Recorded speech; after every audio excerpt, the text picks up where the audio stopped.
समंदर में मौजूद एक ऐसी जगह जिसे स्पेस क्राफ्ट का कब्रिस्तान भी कहा जाता है। इस जगह में ना तो कोई इंसान रहता है और ना ही कोई मछलियां वगैरह। इसलिए स्पेस एजेंसीज इस एरिया को यूज करती हैं अपने स्पेस स्टेशन और क्राफ्ट्स को गिराने के लिए। रशिया का फेमस स्पेस स्टेशन मीर को भी इसी जगह पर गिराया गया था। इसके अलावा नासा का स्पेस स्टेशन स्काई लैब को भी यूं दफनाया गया। इवन के 2031 में जब इंटरनेशनल स्पेस स्टेशन अपनी लाइफ पूरी करेगा तो उसे भी इसी जगह पर गिराया जाएगा। 1971 से आज तक यहाँ 260 से 300 सैटेलाइट्स को गिराया जा चुका है, जिसमें रशिया की सबसे ज्यादा सैटेलाइट्स शामिल हैं। दुनिया में जितनी भी स्पेस एजेंसीज हैं उनका ये फेवरेट पॉइंट है। नासा के मुताबिक अगर 10,000 स्पेस क्राफ्ट को टुकड़ों में यहाँ गिराया जाए तो सिर्फ एक इंसान या एक मछली ही होगी जिसे कोई एक टुकड़ा जाकर हिट करेगा, जो कि करीब ना होने के बराबर है। साउथ पैसिफिक ओशन में मौजूद इस जगह का नाम है पॉइंट नीमो। इस प्लेनेट अर्थ की most remote and mysterious location. इस पॉइंट पर अगर कोई शिप जाकर फंस भी जाए तो उसके लिए ये किसी डरावने ख्वाब से कम ना होगा, क्योंकि यहाँ हजारों किलोमीटर के रेडियस में ना तो कोई जमीन है और ना ही कोई इंसान। यहाँ तक कि इस जगह पे कोई मैरीन लाइफ भी एग्जिस्ट नहीं करती। पॉइंट नीमो के करीब तरीन अगर कोई आबादी वाली जगह है तो वो है ईस्टर आइसलैंड, जो कि 2688 किलोमीटर दूर है। करीब इसी डिस्टेंस पर ड्यूकल आइसलैंड और अंटार्कटिका शामिल हैं, और न्यूजीलैंड करीब 2778 किलोमीटर और चिली तकरीबन 4000 किलोमीटर की दूरी पर है। इसलिए दोस्तों, अगर पॉइंट नीमो पर जाकर कोई फंस भी जाता है तो इमरजेंसी की सूरत में यहाँ मदद मिलने के लिए बहुत देर हो जाएगी। इसीलिए इस जगह को the forest location from the earth भी माना जाता है, यानी कि जो जमीन से बहुत दूर है। पॉइंट नीमो के आसपास कोई भी इंसान नहीं रहता। अगर आप इस पॉइंट पर मौजूद हैं तो आपके करीब तरीन जो इंसान होगा वो उस स्पेस स्टेशन में बैठा होगा जो आपके सर के ऊपर से गुजर रहा होगा, और उस वक्त आपके और स्पेस स्टेशन में बैठे इंसान के दरमियान फासला 400 किलोमीटर का होगा। क्योंकि ज्यादातर space station satellite spacecraft low earth orbit में ट्रैवल करती हैं, इसीलिए ये 1000 किलोमीटर से ऊपर नहीं जाती। दोस्तों, हर दूसरी मशीन की तरह स्पेस स्टेशन सैटेलाइट्स वगैरह भी हमेशा के लिए काम नहीं करती। चाहे उनका काम वेदर को ऑब्जर्व करना हो, एटमॉस्फेयर में मौजूद ग्रीन हाउस गैसेस को मेजर करना हो, या स्टार्स की स्टडी करने के लिए जमीन से दूर जाना हो।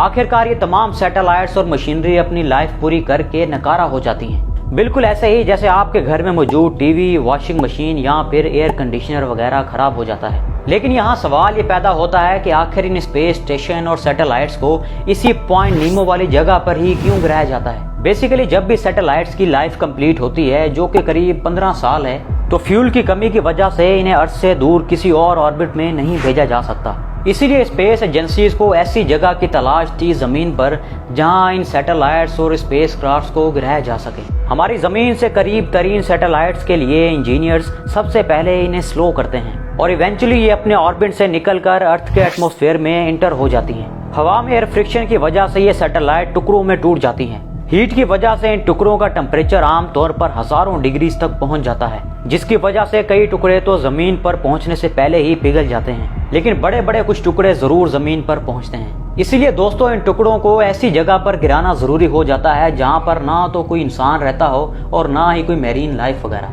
और वो जगह ऑब्वियसली है पॉइंट नीमो। इस पॉइंट को 1992 में एक कैनेडियन सर्वे इंजीनियर वोजे लुकुटिला ने सबसे पहले इसको तलाश किया था अपने कंप्यूटर प्रोग्राम की मदद से। उसने ये जगह ढूंढ निकाली और नाम रखा गया पॉइंट नीमो।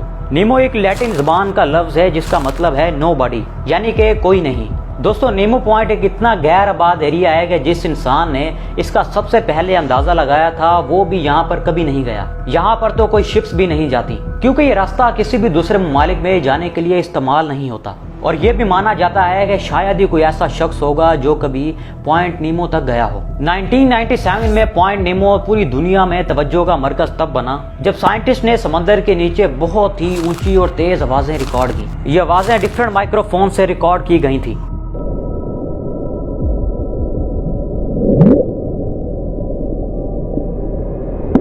और कहा जाता है कि समंदर में ऐसी कोई भी चीज नहीं है जिसने इतनी तेज आवाज पैदा करने की ताकत हासिल की हो। इस आवाज को उस वक्त नाम दिया गया था द ब्लूप। ये खबर आम होने की देर थी कि इसकी एक एक्सप्लेनेशन ने पूरी दुनिया को हैरानी में डाल दिया। हुआ कुछ यूं था कि 1926 में एक अमेरिकन राइटर HP लवक्राफ्ट ने एक किताब लिखी थी जिसका नाम था द कॉल ऑफ कथुलू।